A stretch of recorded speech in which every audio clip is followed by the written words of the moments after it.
What up, friends? What a world we live in. And today I'm going to be reviewing Billie's debut mini-album, The Billage of Perception, Chapter 1.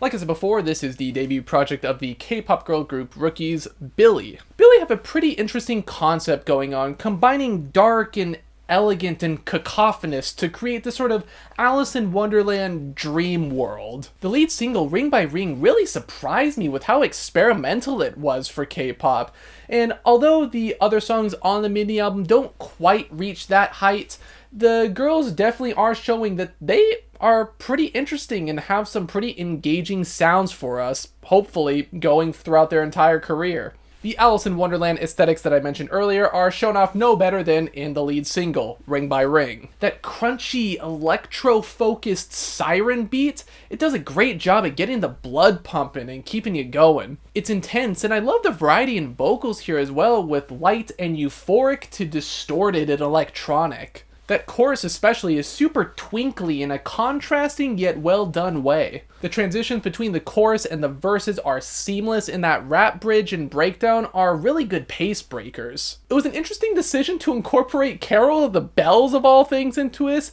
yet it strangely works and fits that fairy tale vibe. It's a super interesting electropop tune overall, and I also really like the darker angle of the lyrics depicting like this fairy tale crime scene with the girls trying to save this one potential murder victim. It's super interesting and unique. If I'm being honest, this might be one of the best K-pop songs released this year. Flipping a Coin is a bit less experimental, but just as fun. It has that harsh synth-pop beat that a group like ITZY might feel at home with, especially in that sort of gritty bass and beat. I love all the glitchy sound effects that they throw in, how they distort a lot of the instrumentals, and I also really love that little flip of the coin sound that they toss in here and there too. It really gives the song variety, and again, I love how they just manipulate and mess with their vocals to really keep things interesting. I feel like a lot of people really like the pristine and clear vocals in K-pop, but sometimes it is worth it to distort them a bit to, bring an effect to the forefront and enhance the mood of the song. The vocals themselves have a sort of taunting manner to them that fits this very cocky beat, and I really love how whimsical and refreshing this all sounds. To add to the fantasy setting, the lyrics see them kind of betting their life away a little bit, just really reinforcing the themes of the instrumental and all the chances that they're taking here. It really just embodies living your own way. Flower World is kind of the obligatory K-pop ballad of the mini-album. It's totally unfitting for this project, however it's a pretty solid track overall. The piano is elegant and the vocals glide on it in a pretty dreamy way. The string sections solidify this very delicate image, even if the instrumental as a whole is a bit played out by this point.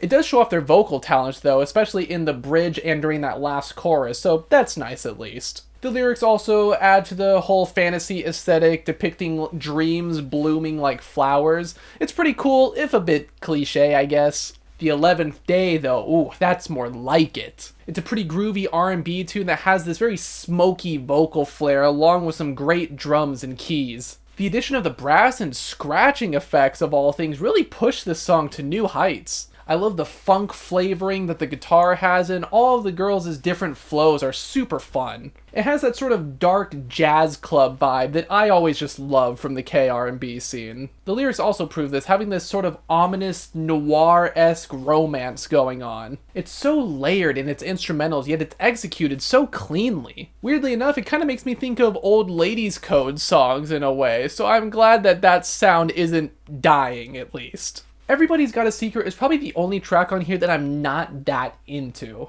I do like how they're sort of bringing back the classical samplings, this time with Tchaikovsky's The Nutcracker.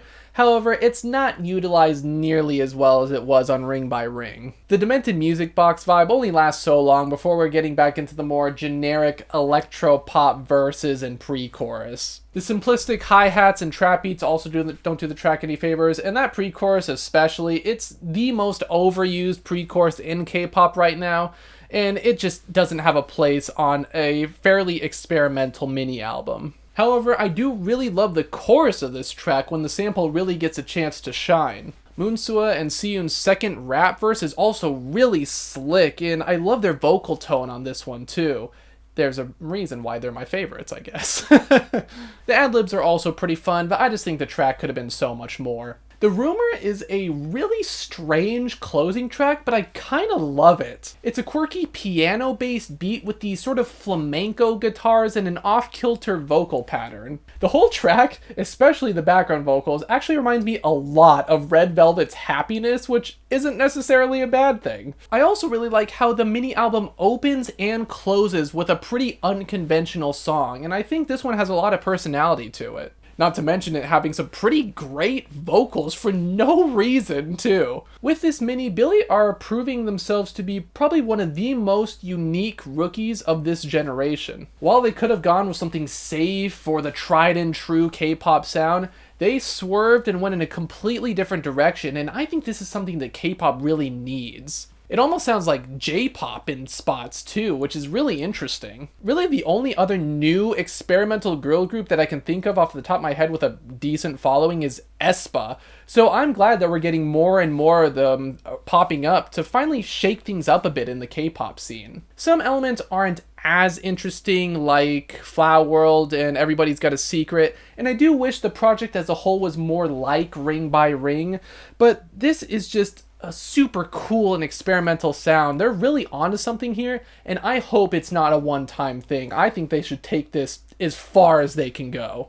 I'm feeling a strong 7 on Billie's debut mini-album. Of course, we do have to talk about album covers on this show, and I really like this album cover a lot, actually. It has this sort of case file, scribbling, DIY aspect to it that I really think is cool, especially for their concept of these sort of Alice in Wonderland crime solver detective angle that they're doing. I think it fits the more experimental nature of the instrumentals too, because it's kind of an unconventional cover for K-pop, I will say. So that green color is super striking. It's just a really cool mini album cover. Of course, those were just my thoughts about this mini album. What do you guys think? Is Billlie a group to watch? Do you think they might be one of the most interesting groups of this generation? Or is it just kind of the same old? Let me know. Be sure to like, comment, and subscribe. Ring the bell if you want to be part of my crime scene. What the hell does that even mean? And until the next one, farewell.